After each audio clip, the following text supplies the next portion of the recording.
नमस्कार मित्रांनो, आता आपण मागील 2 भागामध्ये 4 न्यूमेरिकल प्रॉब्लेम सॉल्व केले होते. आता हा 5वा.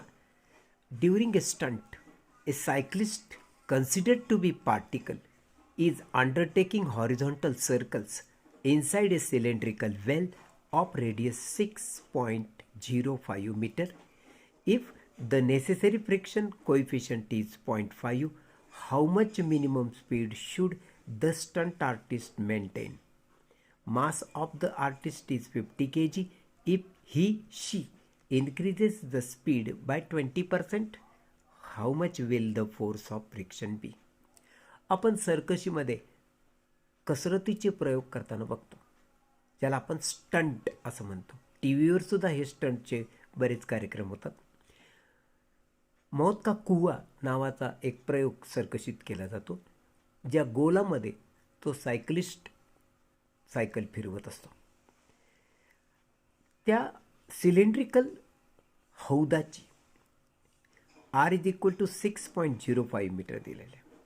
Mu s coefficient of friction 0.5 दिलेलं आहे. G 10 metre per second square घ्यायचं असतं. व्ही मिनिमम काढायचं आहे तुला. F S force of friction काढायचं आहे. आणि स्पीडमध्ये जी इन्क्रीमेंट केली 20%ची, सो डेल्टा व्ही तुला दिले. V minimum is equal to root of R g mu s. आरची किंमत 6.05, जीची किंमत 10, म्यू एस 0.5. हा गुणाकार केला, मग भागलं, ते येतं रूट ऑफ 121. रूट ऑफ 121 म्हणजे 11चा वर्ग, म्हणून 121चं वर्गमूळ 11. याचा अर्थ V minimum 11 metre per second. So minimum speed is 11 metre per second. So long as cyclist is not sliding at every instant, the force of static friction is. आता force of static friction तुम्हाला mg या फॉर्म्युल्याने मिळणार.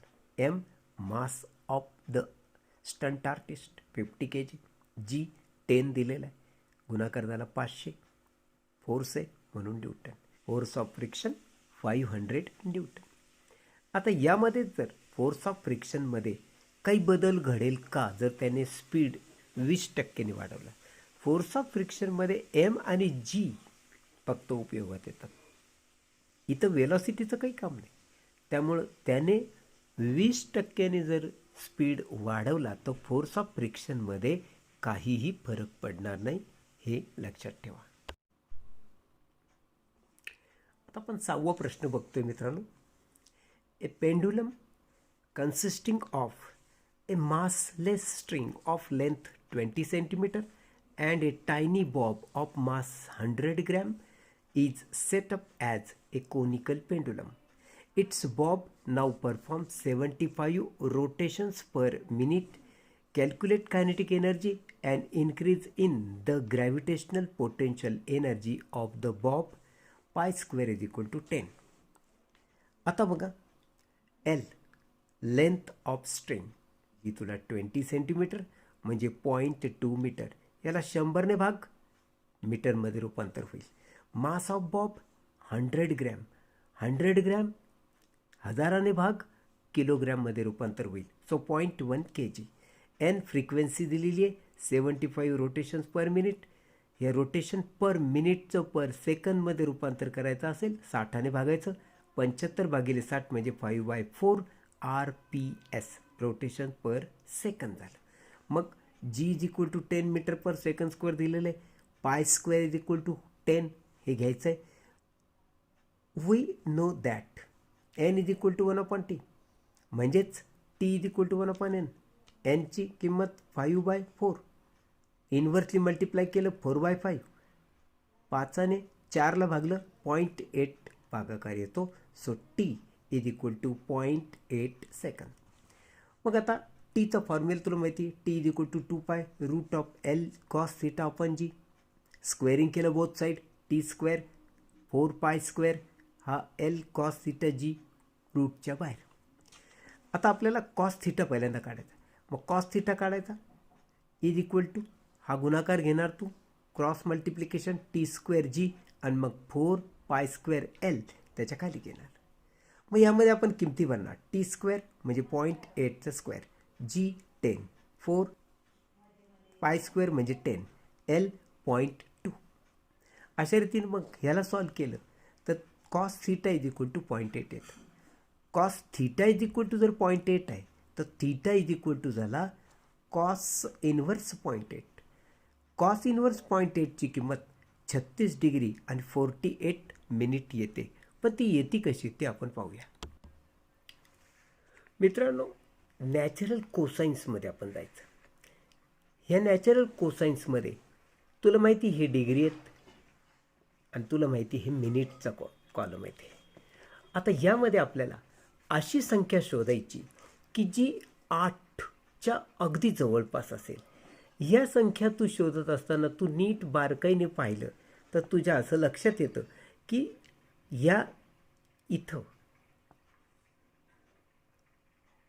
8007 अशी संख्या आहे. वास्तविक पाहता इथं पॉईंट आहे हे लक्षात ठेव. म्हणजे 0.8007 म्हणजे 8च्या खूप जवळ ही संख्या आहे.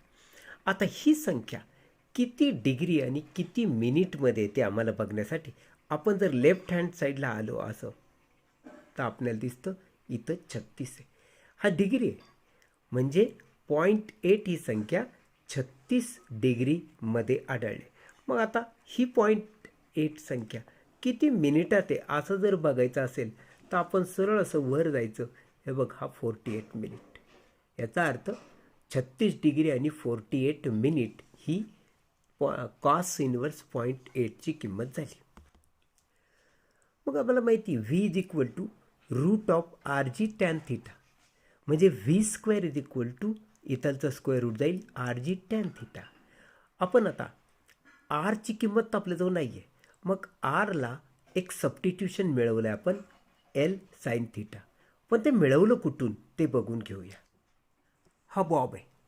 हा बॉब हॉरिझॉन्टल सर्कलमध्ये फिरतोय ज्याची ही रेडियस आहे, ही त्याची हाईट आहे आणि ही स्ट्रिंगची लेंथ आहे एल. हा थीटा जो आहे एल आणि एच मधला अँगल. जर आपण इथून या राईट अँगलमध्ये साईन थीटा जर काढला तर साईन थीटाची डेफिनेशन तुला माहिती, समोरची बाजू भागिले हायपोटेनियस, समोरची बाजू आर हायपोटेनियस एल, समोरची बाजू आर हायपोटेनियस एल. यावरून आरची किंमत मिळते बघ क्रॉस प्रॉडक्ट करेनचा एल साईन थीटा. अशा रीतीने R is equal to L sine theta मिळालं. आरच्या जागी आपण एल साईन थीटा लिहिल्यानंतर हा जी हा टॅन थीटा ह्यांच्या आपण किमती भरू. एलची किंमत आहे 0.2. साईन थीटा, थीटा म्हणजे 36 डिग्री 48 मिनिट मगाशीच आपण पाहिलं. जी 10 आणि tan theta is equal to म्हणजे टॅन 36 डिग्री आणि 48 मिनिट. आपण साईन 36 डिग्री आणि 48 मिनिटची किंमत 0.5990 कशी आली ते एकदा बघून घेऊ. तर मित्रांनो, हे नॅचरल साईन लॉग टेबलमध्ये हे डिग्री हे मिनिट असतात तुला माहिती आहे.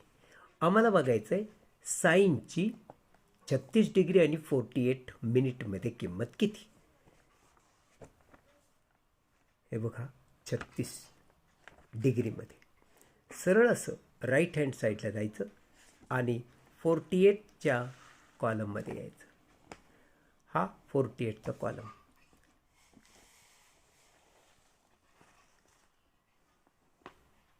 मग 48च्या कॉलममध्ये आणि 36 डिग्रीमध्ये आपण जर पाहिलं तर 36 डिग्री आणि 48 मिनिटमध्ये किंमत येते 5990. पण लक्षात ठेवा याच्या अलीकडं पॉईंट असतो, तो इथे लिहिलेला नसतो पण तो पॉईंट असतो. म्हणजे ही किंमत झाली 0.5990. ही किंमत झाली साईनच्या 36 डिग्री आणि 48 मिनिटची. मग ही साईन 36 डिग्री आणि 48 मिनिटची किंमत इथे लिहिली इंटू हा 10. त्याचप्रमाणे टॅन 36 डिग्री आणि 48 मिनिटची पण किंमत आपण नॅचरल टँजंटच्या पानावर जायचं लॉग टेबलच्या आणि तिथं 36 डिग्री आणि 48 मिनिटमध्ये ही किंमत दिसते हे तुमच्या लक्षात येईल. मग हे संपूर्ण कॅल्क्युलेशन केल्यावर ते येईल 1.1980 इंटू 0.7481. मग ह्याचा लॉग बघून आपण ही किंमत कशी काढली ते एकदा बघून घेऊया. आपण ज्यावेळेस लॉग टेबलचा वापर करतो, लॉगॅरिथमचा वापर करतो काही कॅल्क्युलेशन करण्यासाठी, तेव्हा त्यांच्यात जर गुणाकार असेल तर दोन लॉगची बेरीज करत असतो. आपण पाहिलं 1.198 इंटू 0.7481 असं आपल्याला v² होतं. म्हणून आपण लॉगचा जर वापर केला तर लॉग 1.198 प्लस गुणाकार आहे म्हणून लॉग 0.7481 हे आपण बघणार. मग पहिल्यांदा यांची आपण कॅरेक्टरिस्टिक लिहिणार.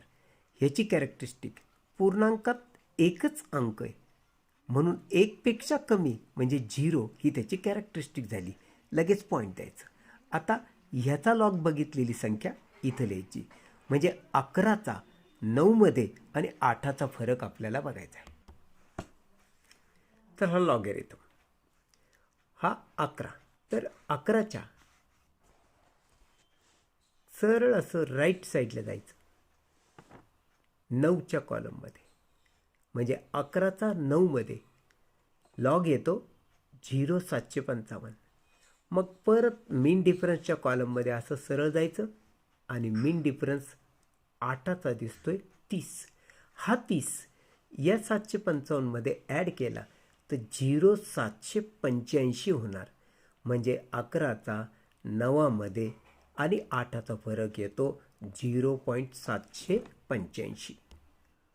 म्हणून ही कॅरेक्टरिस्टिक 0, हा पॉईंट आणि 0.785 असं मी लिहिलं.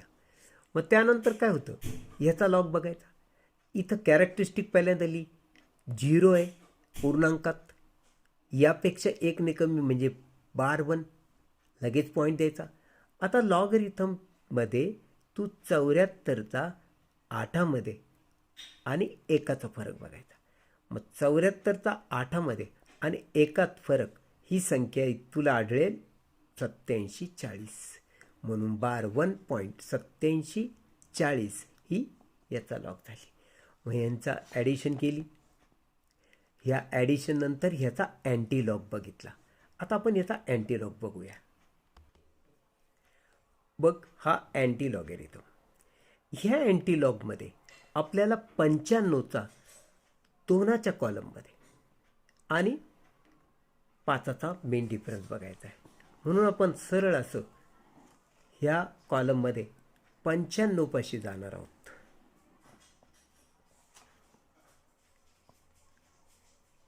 हे 95चा आपल्याला 2मध्ये बघायचा आहे. हा 2चा कॉलम ज्यामध्ये किंमत आहे 89.54 आणि असं सरळ रेषेत जाऊन आपल्याला मेन डिफरन्स बघायचा आहे 5चा. तो 5चा मेन डिफरन्स आहे 10. ह्या इथून तू जर असं बघितलंस तर तुझ्या लक्षात येतं हा 5 आहे. म्हणजे 5चा मेन डिफरन्स आपण बघतोय असं सरळ आणि तो आढळला 10. तर अशा रीतीनं आपण हे मेन डिफरन्स जर यात ॲड केला 89.54मध्ये तर संख्या होईल 8964. आणि तुला माहिती आहे इथं पॉईंट असतो याचाच, इथं जर पॉईंट आहे तर ही झालं 0.8964 याच्यात 10 ॲड केल्यावर.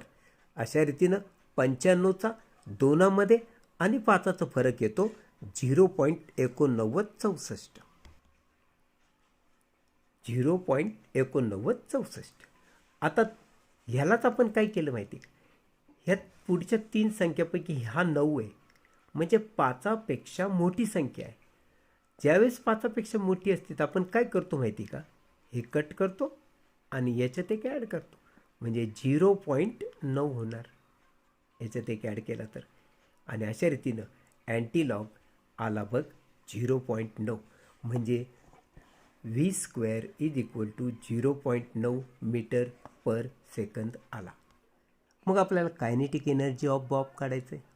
दॅट इज 1/2 mv², 1/2 m.1 आणि v² म्हणजे आत्ताच आपण काढलं 0.9.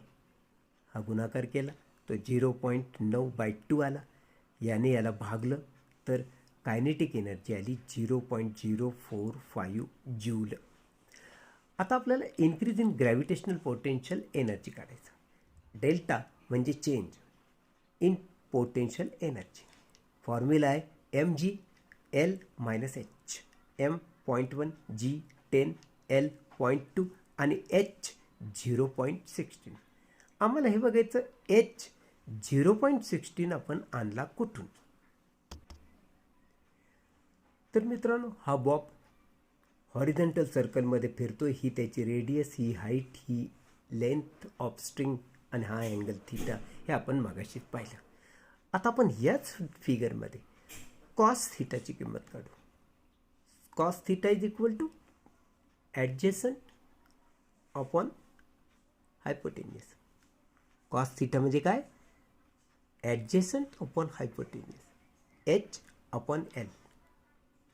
मग L cos theta is equal to h होणार. h is equal to L cos theta येणार. मग Lची किंमत आहे 0.2. कॉस थीटाची किंमत आहे 36 डिग्री आणि 48 मिनिट.